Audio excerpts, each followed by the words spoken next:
জামাত ইসলাম রাজাকার নয়। টিএমপি আওয়ামী লীগের মধ্যেই তো রাজাকার বেশি, লিস্টের মধ্যে বেরিয়েছে। জামাতের মধ্যে কটা রাজাকার বেরিয়েছে? রাজাকার বলে বাংলাদেশ থেকে জামাত ইসলামকে উৎখাত করে দিতে চাই।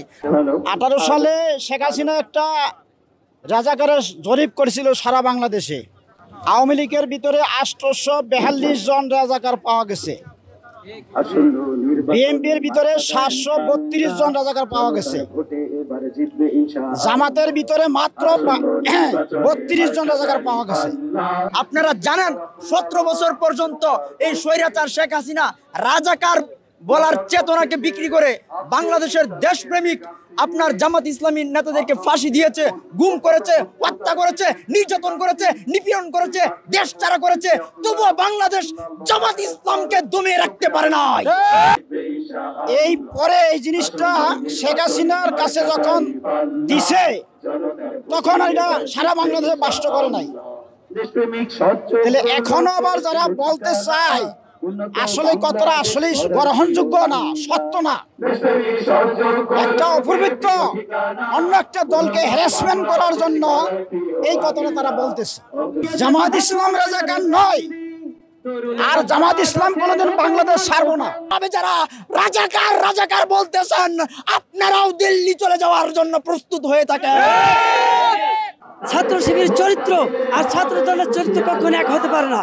এই জন্য দেখলে ওদের থেকে আমাদের টপকে চলে যাচ্ছে, তখন ওরা শিবিরকে রক্ষটা এবং ছাত্র শিবির এই মুহূর্তে বাংলা চার এভাবে নানানবিধ তাদেরকে অপপ্রচার চালাতে চায়। আর যারা বলছে এরা তাদের কোনো আদর্শ কিছুই নাই, তাদের নামাজ নাই, কালাম নাই, তারা মুখ দিয়ে মিথ্যা প্রচার, যাদেরকে দাবিয়ে দেবো কিভাবে তাদের এইভাবে তারা চাঁদাবাজি, টেন্ডারবাজি এইভাবে করছে। আমরা আজ পর্যন্ত দেখিনি ছাত্র শিবিরের ভিতরে একটা মতনৈক্য দলে দলে তাদের ছাত্র শিবির মারামারি, কাটাকাটি এভাবে তারা কখনো আমরা দেখিনি। তারই সোনার আদর্শ দিয়ে এই দেশকে গড়তে যায় সেই ছাত্র শিবির, এই জন্য তারা সহ্য করতে পারে না। এই জন্য বলে রাজাকার এই মুহূর্তে বাংলা চার। আজম সাহেব তিনি তো রাজাকার বলে এটা মিথ্যা, কখনো তিনি রাজাকার ছিলেন না। টিএমপি আওয়ামী লীগের মধ্যেই তো রাজাকার বেশি, লিস্টের মধ্যে বেরিয়েছে। জামাতের মধ্যে কটা রাজাকার বেরিয়েছে? সব তো ওদের মধ্যেই বেরিয়েছে। আমাদের হলো ইসলামী আল্লাহ রসুলের হুকুম তোর অনুযায়ী, আল্লাহ পাকের কোরআন অনুযায়ী হলো জামাত।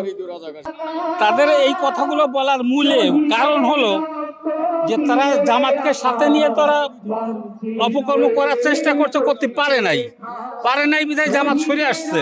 আর এই সরে আসার কারণে তাদের গায়ে গেছে জ্বালা ধরে। এই জ্বালা ধরে যাওয়ার কারণে তারা এই স্লোগানগুলো দেয়।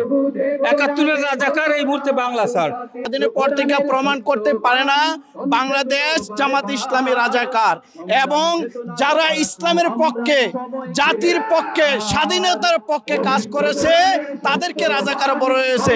স্বাধীনের পর থেকে বাংলাদেশ জামাতে ইসলাম রাষ্ট্র বিরোধিতা কোনো কাজ এই পর্যন্ত করে নাই।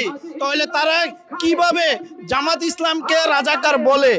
যারা বলে তাদের দলে কতজন রাজাকারের লিস্ট আছে, ঠিক আছে, তাদেরকে আপনি জিজ্ঞাসা করেন। কিন্তু জামাত ইসলামে মাত্র কতজন রাজাকার আছে এও সঠিক প্রমাণও নাই। কিন্তু এটা একটা উসিলা, তাদের এটা একটা বাউতাবাজি। এরকম বাউতাবাজি দিয়ে এক পার্টি, ঠিক আছে, প্রধান গিয়েছে দিল্লি, আরেক প্রধান বসে আছে কোনটায়, ঠিক আছে। এটা আলহামদুলিল্লাহ আমরা সবাই জানি। এই বাংলাদেশের মানুষ এইসব রাজাকার বাউতাবাজি আর গ্রহণ করবে না। আজকের ঐতিহাসিক সোহরাওয়ার্দী এই গণসমাবেশ লক্ষ লক্ষ জনতার দল প্রমাণ করে এই বাংলাদেশে আর কখনো রাজাকার চেতনার বিক্রি মানুষ এগুলো আর খাবে না। For more updates, follow us on Facebook. Subscribe our YouTube channel. Get the latest update on www.daily-sun.com.